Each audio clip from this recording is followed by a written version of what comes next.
Welcome to the realm of ideas is free to all. I'm Bruce Gemmel, researcher, draftsman, model maker, and this is episode 49, The Reader, series of basically ruminations that I've been doing since December, coming up on a year now. So this basically is a continuation or kind of related to last week's, which was about called Your Lexicon, in which case I talked about we talked about the fact that the words in which you use kind of say a lot about the way in which you think and act and your nature. Today it's kind of the same thing, the reader, basically those things from which you cultivate and manifest your curiosity and imagination. I could have chosen a lot of pieces to read as a kind of like introduction to this, and I kind of like feel like that maybe what I'll do is kind of do that in the future, especially when you have a complex uh, instance like this. I decided that I would read from the Revolt of the Masses, um, chapter 7, Noble Life and Common Life, or Effort and Inertia, which basically kind of like is an idea that Ortega talked about in terms of the way in the different natures of people. And I think the things that you read and how you read them, is manifests itself very much in this paragraph. This is kind of an extreme example, but I think it does make a kind of a certain valuable point. And since I kind of did this, kind of hinted at that in the preview, let me just kind of, finish that.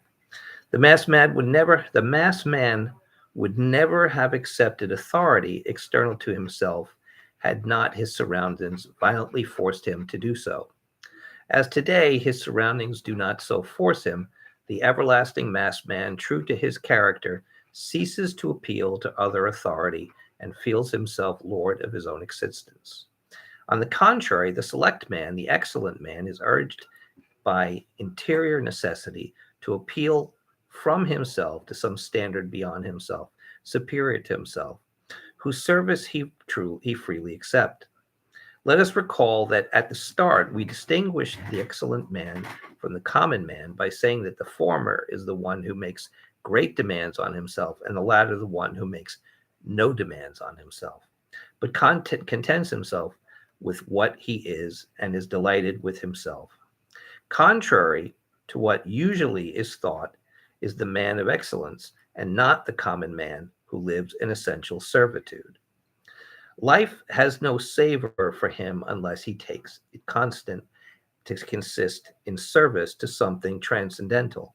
Hence, he does not look upon the necessity of serving as an oppression. What by chance, which necessity is lacking, he grows restless and invents some new standard, more difficult, more exigent, with which to coerce himself. This is life lived as a discipline, the noble life. Nobility is defined by the demands it makes on us, by obligations, not by rights. Noblesse oblige, to live as one likes, is plebeian. The noble man aspires to order and law. The privileges of nobility are not in their origin concessions or favors. On the contrary, they are conquests, and their maintenance supposes in principle that the privileged individual is capable of reconquering them at any moment if it were necessary. And anyone were to dispute them. Private rights are privileges, are not then passive possessions and more mere environment, but they represent the standard attained by personal effort. On the other hand, common rights, such as those of the man and the citizen, are passive property, pure and benefits, the generous gift of fate, which every man finds before him, and which answers to no effort whatever, unless it be of breathing and avoiding insanity or consumption. I would say then that an impersonal right is held, a personal one is upheld. This kind of gives an indication of, like I said, an extreme circumstance of the difference between what one chooses to make meaningful in one's life.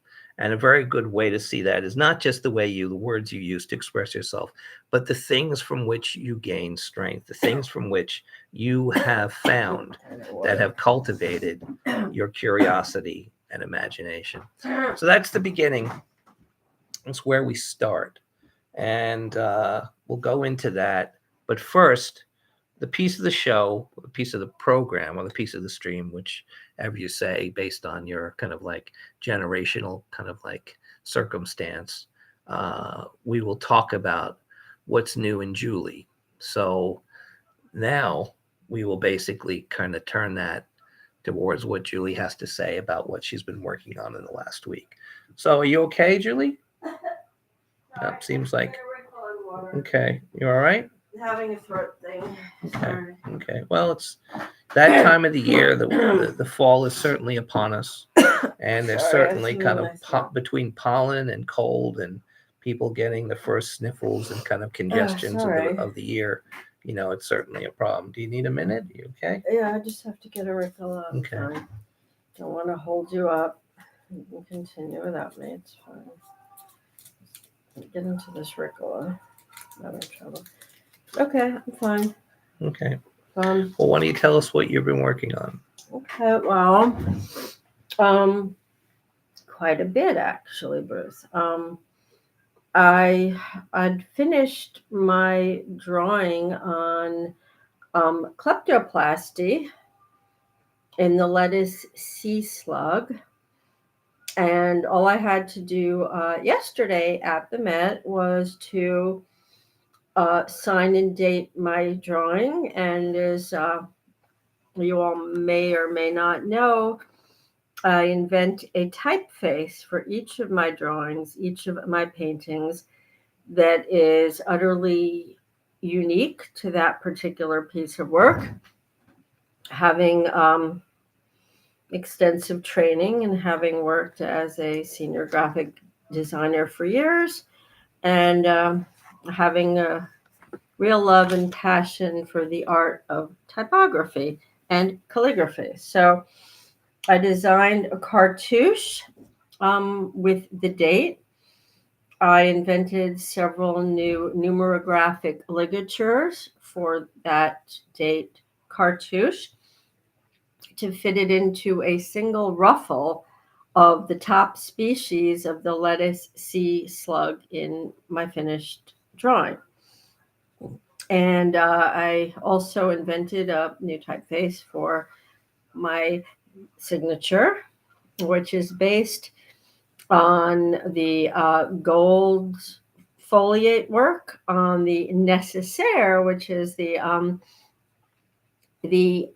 containers, the Swiss Army knives of beautiful travel sets. Actually, it's a writing set, it's a sewing set, architectural tools, drafting tools, sewing implements, scissors, tweezers. Anyway, all that is necessary to hold, maintain, and sustain a life. All of the tools one might need in your toolkit, which is exactly what the lettuce sea slug does when it converts the sunlight into carbohydrates or food. In fact, it's the only animal that photosynthesizes, if you'd like to know. So would you like me to hold it up, or you're good? Anyway, this is my finished drawing. And the title is Nécessaire for Kleptoplasty. And it is basically the subtitle is Unicorn Photosynthesis of Lettuce Sea Slugs. And I usually don't use the word unicorn because it's been very cutified, very overused. But they are the sole animal of their kind. I mean, there are many species of them, but there is, as far as I know, no other animal that can actively and consistently, for the entirety of its life, photosynthesize exactly like a plant does. In fact, they're called laughingly solar powered slugs, which is pretty cute. And you can see, if anyone can see, that is the date in the ruffle of the sea slug. If you wouldn't mind moving in a little closer, maybe they can see the cartouche. There we go. There is my, it's always backwards. There is my date, my signature with invented ligatures, and that is my signature there, which is uh, designed to mimic the gold in that covers the enamel of the necessaire case. Have any thoughts on it? No, it's an interesting piece. I'm glad that Mm-hmm. you've kind of gotten to the point where it's finished, and I know it Mm-hmm. was a kind of a very interesting investigation, and kind of like definitely to see that it's completed is certainly something that I think is a kind of valuable addition to the work that you've been doing lately. Okay, good. Yeah. Okay. Great. So, you want to talk about your painting? You've been mixing the palettes. Sure. Yeah. I've mixed the first. I can't pick them up because they are drying, but I can certainly talk about the process since we are, I believe, both of us very process driven. Mm-hmm. And our work is all about stages, steps, progression, process. So my process is I create my own watercolor cakes, which, as far as I know, I'm the only one who does that because the given colors that come in the sets or the tubes are very loud, they're very simplistic, and they're not the colors that I need. So I create them. So I mix 10, 15, 20 different raw watercolor pigments, and I dehydrate them in Japanese white porcelain palettes, and those are the basis. Those are the watercolor cakes that I then paint with. And I layer those. So the colors I create don't exist in conventional watercolor sets or tubes or cakes. Mm-hmm. Okay. So I've just completed my third of the 6 or 7 palettes I will be making. Mm-hmm. Okay. Okay. So, thanks for that. Mm-hmm. So this particular conversation circles around the idea of the concept of what we would call the reader. And uh, Julie said long time ago something of great consequence to me, which was the fact that, there's not just great writers, but they're great readers.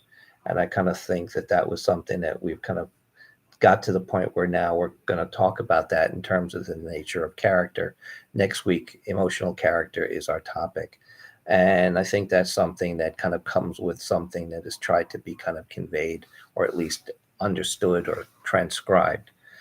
So for me, I think there's just the same way that I've created a series of words that are very personal and kind of like important to me and kind of sculpted those meanings and created that. There's also a series of books that to me are kind of essential to, regardless of the consequence of what I do, very, very important to me in terms of the fact that those were the things that I believe kind of in a large way helped me kind of cultivate my curiosity, imagination, to manifest it amongst the ideas that which were kind of, I think, very important. I mean, there's certain authors, there's certain pieces that I kind of return to often and kind of continually kind of like, you okay? Yeah. Continually draw strength and kind of clarity from. I mean, and there's always the great, beautiful possibility that, in the tens or hundreds or tons that I've read these pieces, something new will kind of be uncovered or kind of like revealed. So, we have a fairly extensive library, probably like 5,000 books or more. If we count periodicals, it's Probably got us more. like a lot more. But in terms of like just books, and so I feel, and I think Julie does too, this personal kind of affiliation with the kind of way in which these things go. One of the other pieces I was thinking of reading as the introduction to this, of course, there was, um, you know, I thought about Ortega's, to the reader, in which he talks about that at the beginning of Meditations on Quixote. I thought about the idea of how different people kind of will will basically have this same will read the same book and have very different understandings based on their personality, which was a piece I had kind of thought about, where Borges talks about the way in which an individual of his contemporary kind of rewrote portions of the Quixote. And also in terms of Maeterlinck talking about the way in which an individual in the Portrait of a Lady, talking about how, you all right, Puddle? Okay. A little bit concerned that everything's okay, but seems like we'll be okay.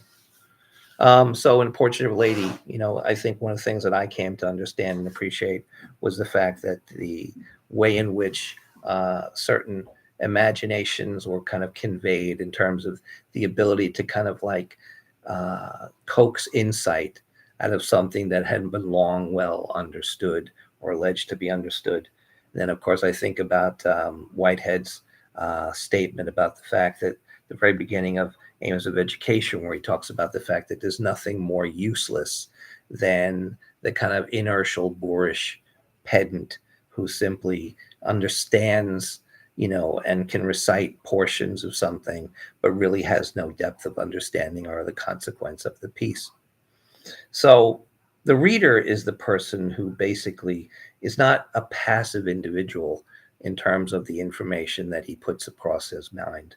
And in fact, the images that are manifest as a result of interpreting the work, um, no two will ever be the same, but there's a kind of ability to read and kind of decipher and kind of like infer and speculate that has a great consequence. I think one of the things that contemporary kind of like thought has, and I think it's very wrongheaded, is this idea that they were the first group, or one of the first groups to actually look for kind of like unique or individual insights, when in fact that's been the case of all thinking in terms of understanding of great works.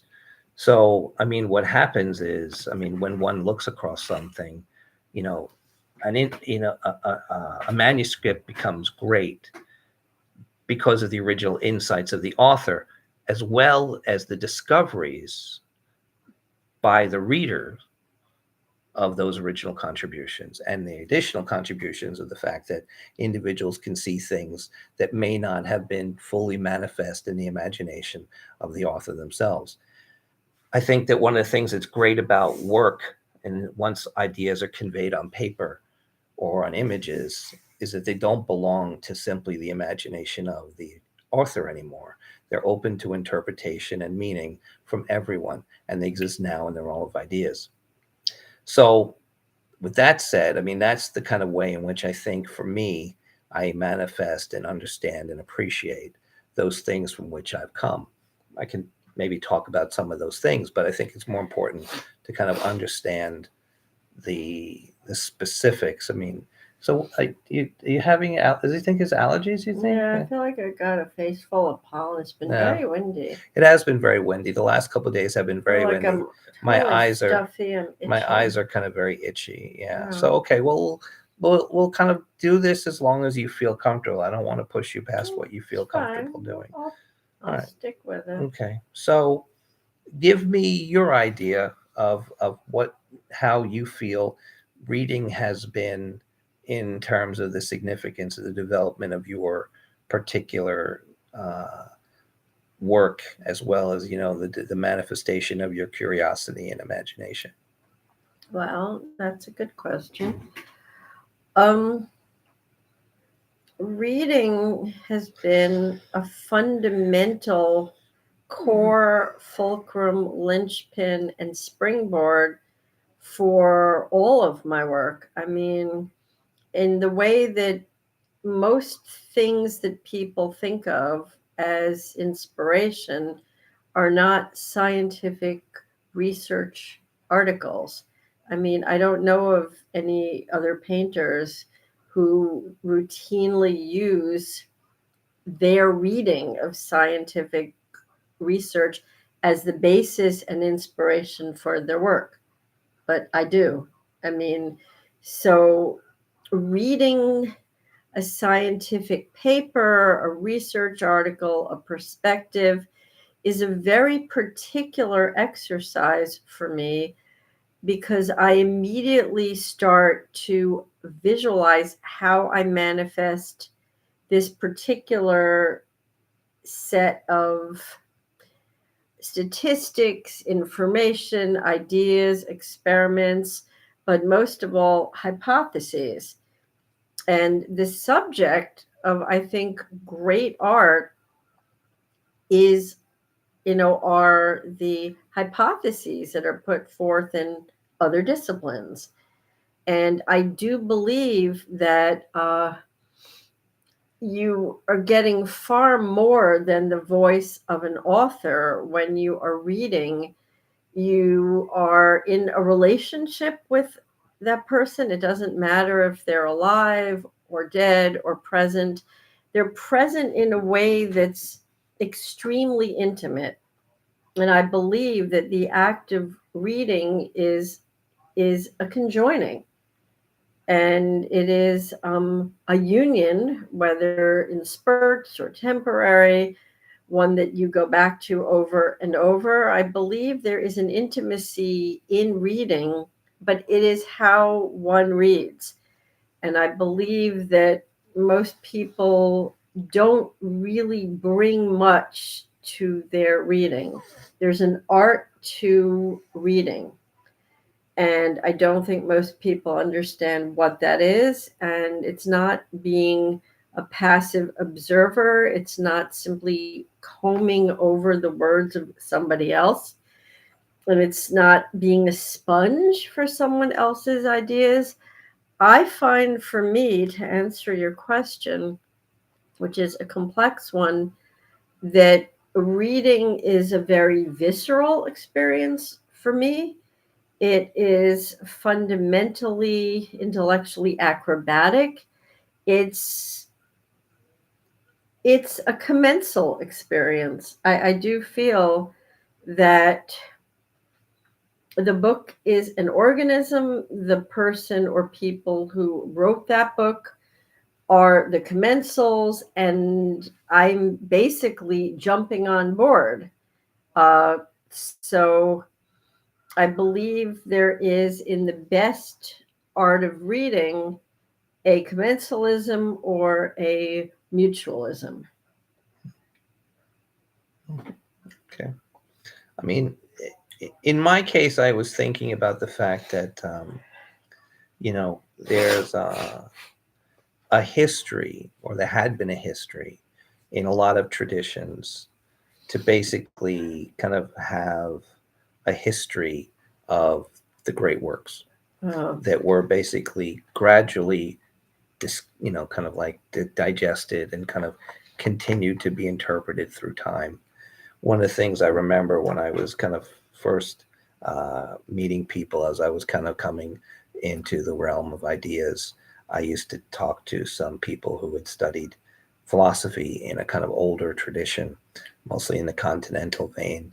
And they spoke about the incredibly demanding uh, desire and exercise to read hundreds of books in their original languages, because these were the backbone of the understanding of philosophy. In fact, Leon Marias, who was a student of Ortega's, wrote a book called The History of Philosophy, which is a very good history book.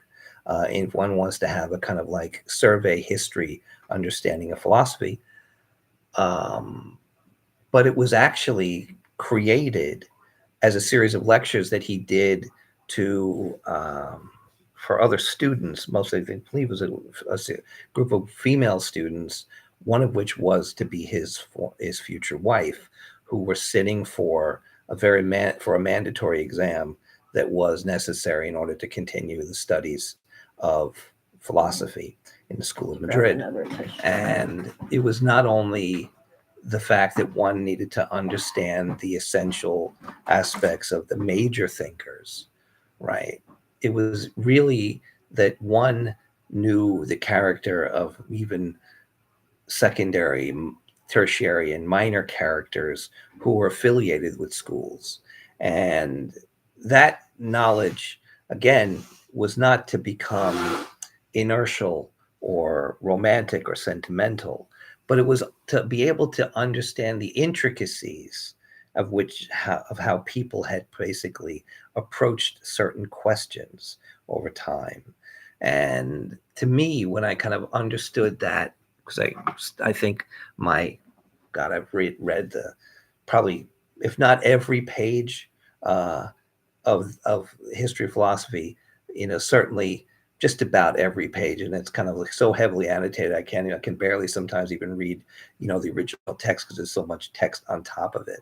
But I think that intention of understanding how one had gotten to where one was, but just to kind of not just that, but to kind of really appreciate the tremendous genius that had been able to formulate the great formulations of those times, if they were relevant to today or not, but just to understand the magnitude of people and the tremendous contributions and time that went into thinking.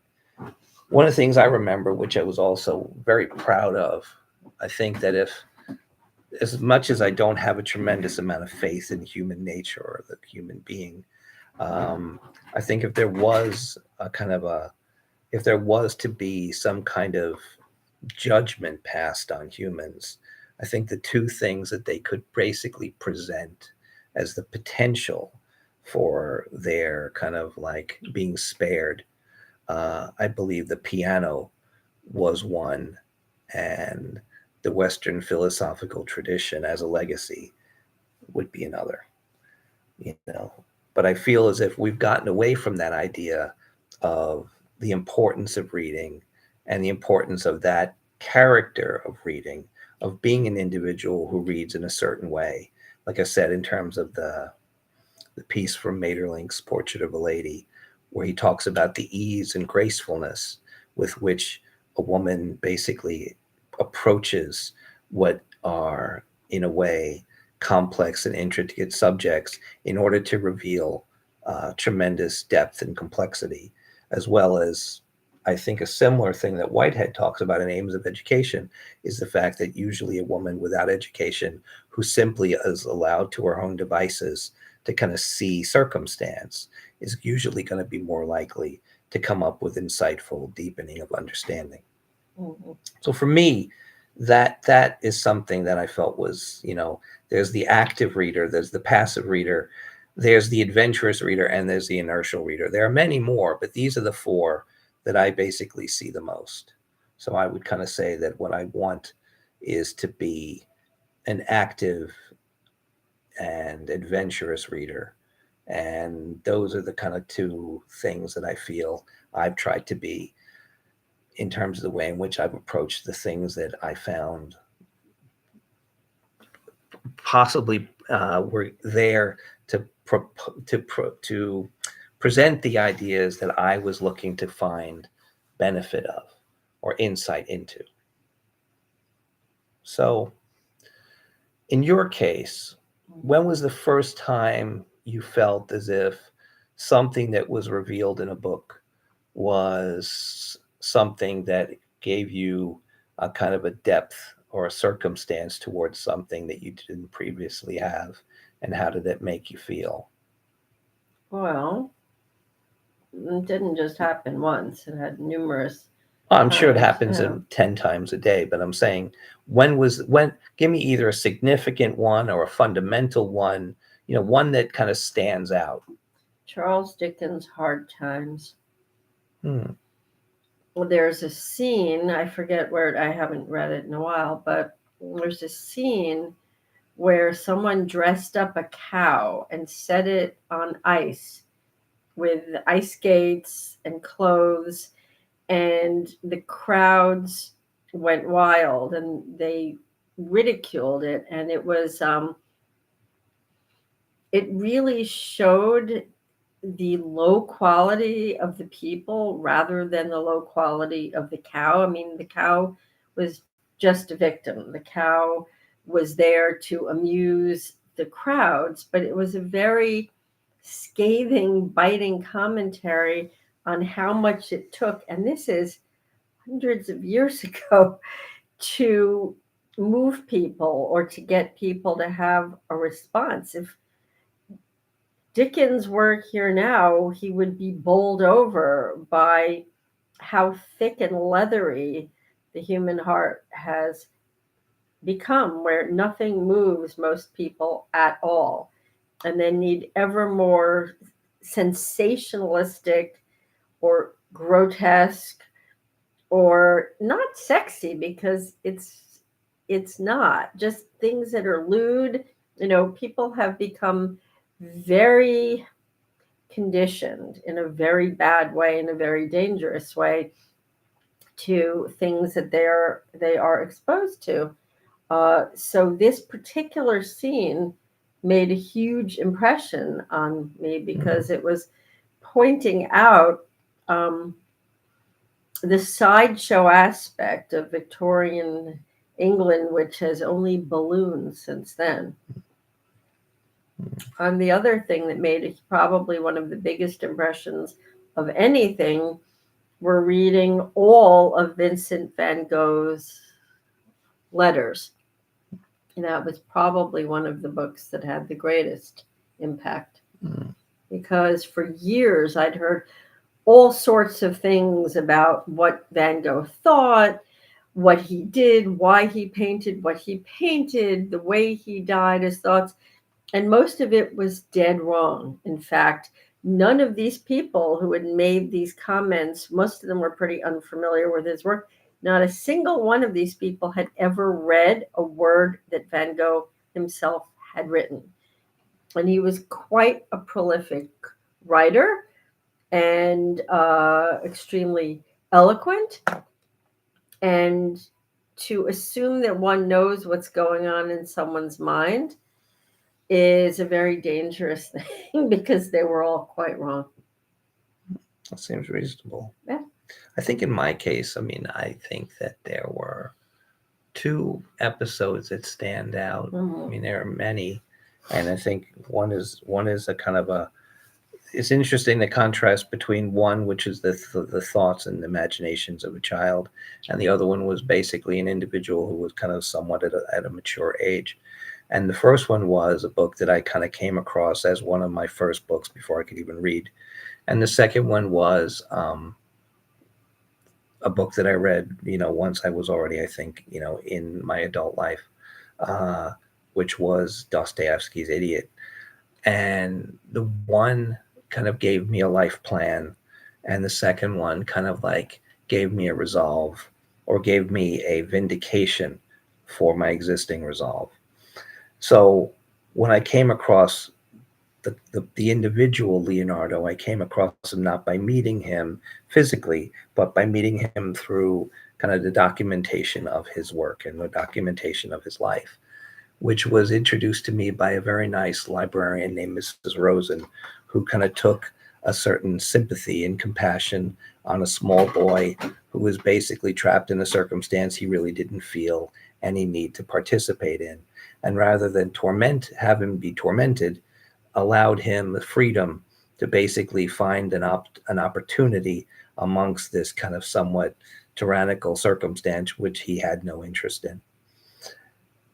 When I was given this opportunity to see this large book and basically leaf through its pages as a substitute for being subject to a reading group with people reading things as if one would read stories to children, which I'm not saying is a terrible thing, but it was not something I ever really kind of felt much interest in. But then when I saw the fact that I could engage in a discovery of something that I loved, it basically changed my life, or it formed my life.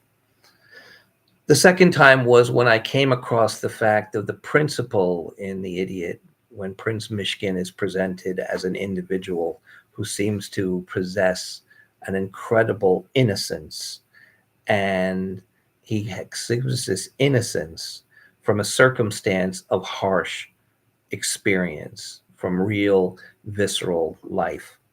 And to me, that was a revelation, because most times I had associated that, one was going to be embittered and broken by the torrent of experience that kind of rolls over one. And having had my share of issues that I had to contend with, not only to become an architect, but to kind of maintain, the belief in oneself when one goes on a road by himself.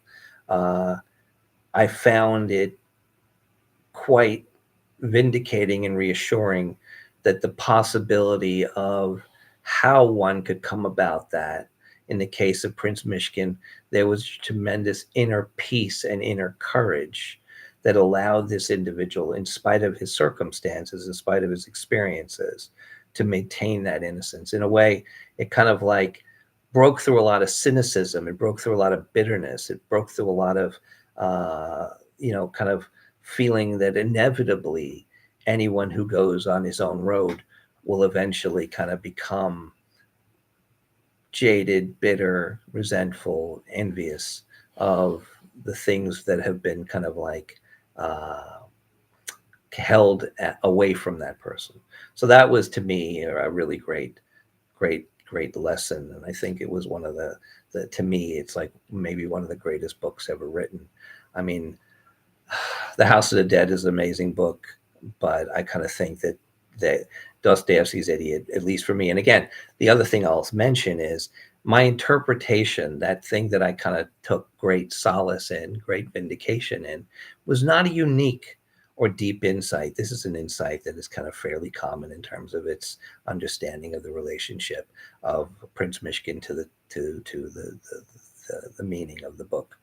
But I do believe that book or that story had a tremendous impact on me, and still kind of like is a story that I kind of do when I see a person who's struggling, or I see a person who's maybe kind of in a situation where they're kind of starting to become jaded or embittered. Just kind of look at the fact that here's an example of a situation where an individual who's had this kind of circumstance can kind of continue to have the courage to have adventurous, open minds and open eyes towards the things that he loves and the things he cares and the things he cherishes. And to me, that if there is a beauty, a beauty comes from that innocence that's tempered by harshness, by reality. You know, so Mm. I think that read in and of yourself, not just what you read, but how and why you might want to read it. I think that's a lesson that I've kind of felt is important. And when I look at other people, I see that may be a circumstance by which one may come to see that. How would you classify the nature of why a person would read, or why you read? Well, I can say why I read, and it's to build new constructs of thought. I mean, it fires my imagination. I immediately start to assemble new painting ideas, new writing ideas, new drawing ideas. I mean, I see the words as fundamental building blocks, building materials. And for me, reading is a very active thing, it's a kinetic thing. And I think too many people think of reading as a sedate, very passive experience, because I don't think people know how to read. I mean, on a satirical note, There's a short film which sadly doesn't even seem to be available. I couldn't find it on YouTube. It's called How to Read, and it's probably about 8 or 10 minutes long. It's a Robert Benchley short film. He also did How to Eat, and he won an Oscar for his hilarious How to Sleep. But it's satirical, but in true satire, there's the greatest truth. And I don't want to spoil it if anyone can find it. It's certainly incredibly funny, incredibly pointed, very sarcastic, and makes a lot of great observations. Is the act of reading is, like I said, it's commensal, it is acrobatic, it is a very visceral thing for me. It's not, a fainting couch and a Jane Austen style gal with a book across her breast. I mean, I think that's how many people think of it. And in fact, I'll bring up a painting by Picasso, which I think speaks of reading in, I think, its truest sense, is a hybridization of souls, your soul and the soul of the book, the soul of the words, and not in an earthy, crunchy way, but in a truly profound way, is the blending of minds. And you're able to, in fact, reach back through time, across time, to people you've never met or won't ever meet, and really merge with their ideas and the very seed of their mind. And the painting is Woman with a Book. I believe it's from 1909. And it's back out again after years and years at the Met. Uh, and the book is as much a part physically of the woman's anatomy as her own collarbone, as her own femur. It is a brilliant piece. It is in the Cubist style. It's not my favorite style, but it's a very, very successful piece because what you are presented with is an edifice where the book and the reader are inseparable. They are conjoined and they are one totem, one structure. They are occupying the same place in space and time. That's interesting because Mm. I think when you think about the idea of the individual who Wish kind I of could breathe. reads, sorry, Pete, Yeah. and so think about the stuffy. individual who reads. Oh, yeah. I was having this conversation with some colleagues tonight at the Met, Uh-huh. and we're talking about the idea of a copy versus versus a drawing, and the idea of a transcription again came up, which has been coming up in a lot of conversations that you even hear. But in that case, the individual interpretation, I mean, question could be who were the great readers of our time, who were the great readers of history? And I think the idea is that consequence by which one can find those kind of deepening of the understandings, that idea of kind of like the original insights, the valuable insights that come over time. These are the things that kind of make a difference. So if one could think about this, if one is to take a book or manuscript or text of any kind, and one creates that image within their mind of what this book is and what its value and consequence in its terms of its understanding, if that could be turned into an artifact that could be studied by other people, we would be able to say, who were the great readers of Dostoevsky? Who were the great readers of Kafka? Who were the greatest readers of Voltaire or Moliere? Who were the great readers of, anyone? And we would be able to see that. But since we can't take that from someone's brain and kind of put it, for display, we have to kind of like content ourselves to kind of imagine. But I think I think the greatest reader is the patient reader. patience is very important, I but think it's vital. I think patience is important. I think it takes one of the things I Sorry. was thinking about. No, you're not, because I was going to go into another topic. There's a word in a Jewish word that is called, I think, I don't know how to pronounce it.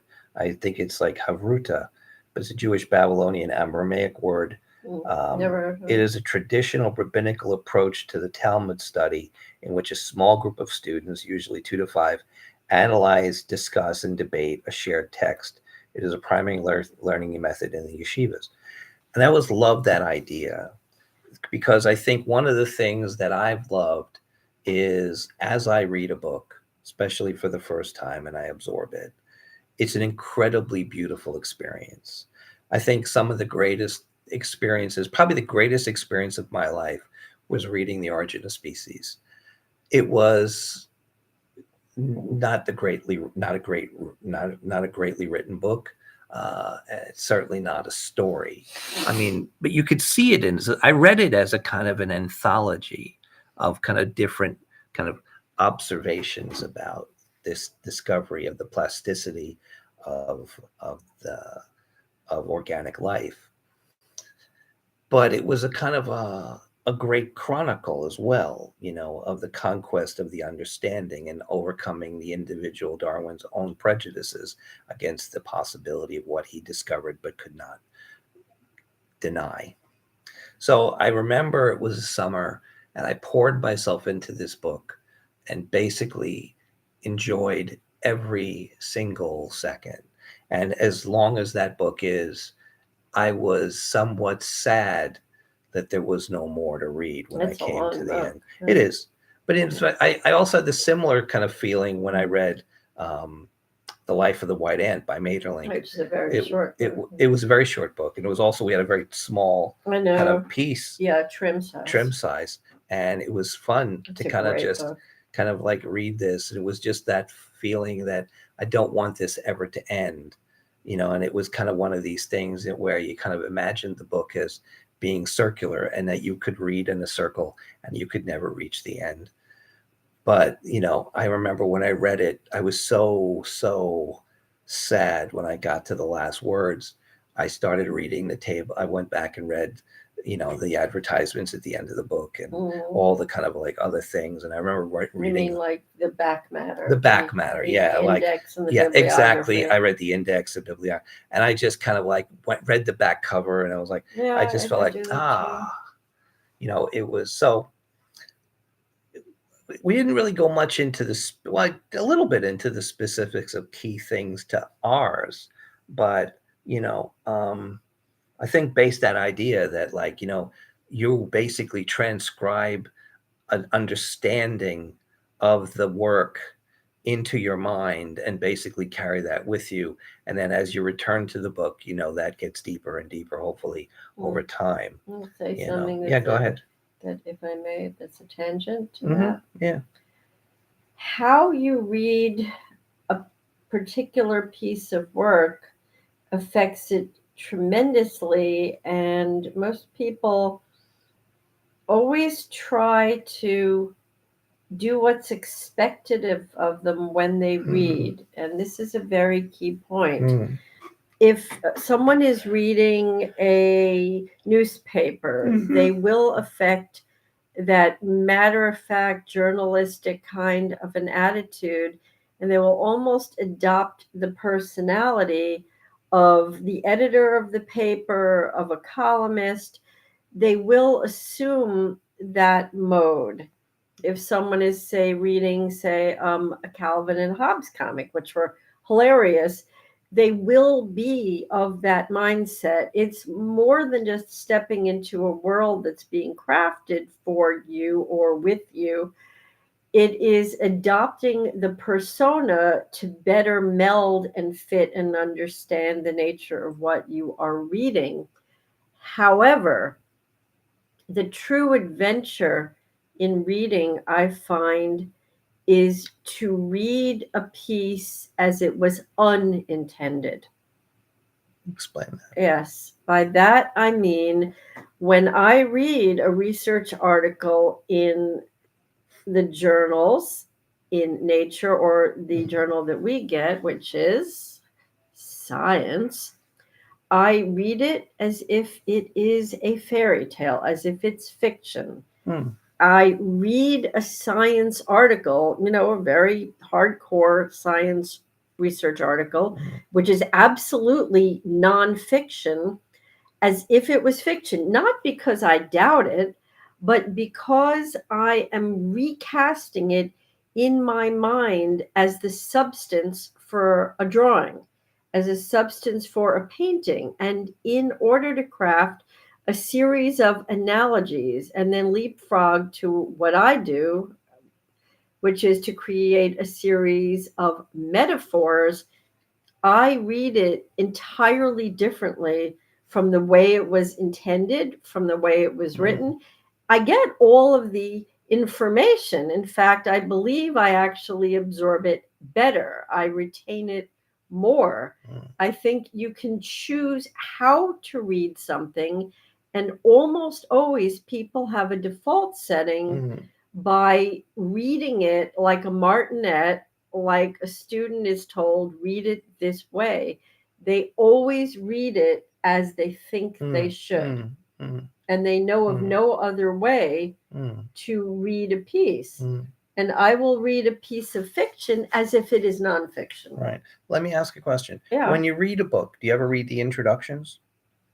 I tend to launch right into the book So and do go I. back to the introduction Hmm. if I feel the Necessary. urge, I do exactly the same thing. I mean, depending on who's written the if I read introduction. exactly, I mean, I think that in terms of I never start with it though. no, never start with it. It's like I never look at a painting or look at a piece.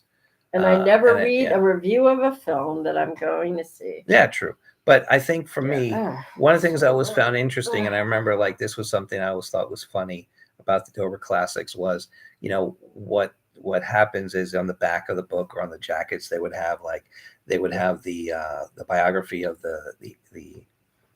the editor, and they'd have the biography of the author, and the authors are always these incredibly diverse characters, of tremendously rich and kind of like Yeah, they usually had a fascinating exactly. life and they're And really on the interesting. other hand, the people who were the translators or the people who kind of wrote translated the piece or did the introduction are usually the same guy. It It's is some over and guy over. kind of like who's nameless and kind of like pasty and passionless, and usually comes And went from. to an Ivy League college or Well, I something. think I No? always remember it was always some guy who went to Oxford or Cambridge, Oh, and it was like somebody with like five last names, like Hubberton, Brown, Smith, Smythe, yeah. Smythe, and it's It's like what he the had. British upper class does. It does, yeah, but they do such a poor job of it, and They're I think very it's because they're uninspired. Yeah. incredibly Yeah.